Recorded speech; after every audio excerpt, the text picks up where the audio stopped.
ভাইয়া, আমাদের বাবা-মা, দাদা-দাদি এদের সম্পত্তি কি কতটুকু আছে এটা কি মোবাইল দিয়ে বের করা যাবে? অবশ্যই বের করা যাবে ভাই। এই পদ্ধতি আপনি শিখে রাখেন। আপনারও কিন্তু অনেক কাজে লাগবে। অর্থাৎ আপনার বাবার নামে অথবা আপনার দাদার নামে কোথায় কতটুকু সম্পত্তি রয়েছে, আপনি যদি চান আপনার এই মোবাইল দিয়ে সার্চ করে সহজে দেখে নিতে পারবেন এবং ভিডিওটা ভালো লাগলে অবশ্যই শেয়ার করে দিবেন। প্রতি আপনি যেকোনো একটা ব্রাউজার ট্যাপ করবেন। এবার সার্চ বারে ক্লিক করে আপনি উপরে লিখবেন ই-পড়সা লিখে জাস্ট এখানে আপনি সার্চ করবেন। স্ক্রিনে লেখাটা আপনারা দেখতে পাচ্ছেন, ভালো করে খেয়াল করুন। এই লেখাটা লিখে জাস্ট ক্লিক করবেন।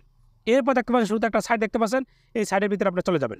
যাওয়ার পর দেখেন অনেকগুলো অপশন, একটু নিচের দিকে আপনারা চলে যাবেন। যাওয়ার পর দেখতে পাচ্ছেন বিভাগ লেখা আছে, ভালো করে খেয়াল করুন।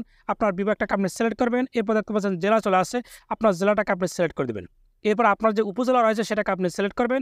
এবার নিচে দেখতে পাচ্ছেন খতিয়ানের ধরন, আপনি দলিল থেকে খতিয়ান ধরনটা আপনি সিলেক্ট করে দেবেন। আমি আরএস এটাকে সিলেক্ট করলাম।